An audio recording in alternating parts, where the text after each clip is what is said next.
विरोधी पक्षनेतेपदी भास्कर जाधवांची वर्णी लागलेली आहे। भास्कर जाधव यांच्या नावावर शिक्कामोर्तब झालेला आहे।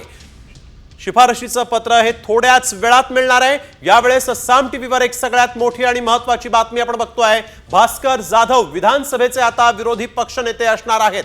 विरोधी पक्षनेते पदासाठी ठाकरे गटाच्या भास्कर जाधवांची वर्णी लागली आहे। साम टीव्हीनं ही बातमी सगळ्यात आधी दाखवली देखील होती। भास्कर जाधवांची वर्णी लागेल असं म्हटलं होतं आणि आता भास्कर जाधवांच्या नावावर शिक्कामोर्तब झालेला आहे। ठाकरे गटाकडून भास्कर जाधव यांचं नाव समोर आलं होतं विरोधी पक्षनेते पदासाठी आणि आता उद्धव ठाकरे जे आहेत ते स्वतः शिवसैनिकांना भेटणार आहेत, त्यांना मार्गदर्शन करणार आहेत। भास्कर जाधव आता विरोधी पक्षनेते असणार आहेत। जाधवांच्या नावावर शिक्कामोर्तब झालाय। यावेळेस सगळ्यात मोठी आणि महत्त्वाची बातमी साम टीव्हीवर आपण पाहताय।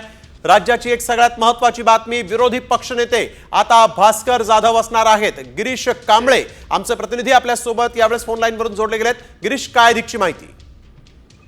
ठाकरे गट आहे तो विधानसभा विरोधी पक्षनेते पदावर दावा करणार आहे आणि यासाठी भास्कर जाधव यांच्या नावावर शिक्कामोर्तब झालेला आहे।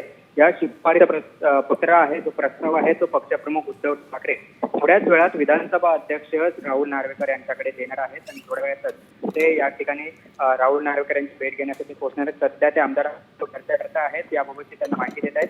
काही वेळापूर्वी चर्चा होत्या की राष्ट्रवादीने देखील अडीच वर्ष कार्यकाळाचा एक विरोधी पक्षनेते पदाचा दावा केलेला होता। मात्र आता अशी माहिती मिळते की 5 वर्ष ठाकरे गटाचा विरोधी पक्षनेते पद असणार आहे आणि यासाठीचं नाव आहे ते भास्कर जाधव यांच्या नावाची शिफारस करण्यात आली आहे। पहिली पायरी आहे, मात्र प्रस्ताव दिल्यानंतर विधानसभा अध्यक्ष त्यांचा प्रस्ताव स्वीकारून विरोधी पक्षनेते पद देत आहेत का, हे देखील पाहावं लागेल। त्यामुळे नक्कीच आणि आता हे शिफारशीचं पत्र किती वेळात मिळतं हे पाहणं देखील महत्त्वाचं आहे। धन्यवाद गिरीश, आपण दिलेल्या सविस्तर माहितीसाठी।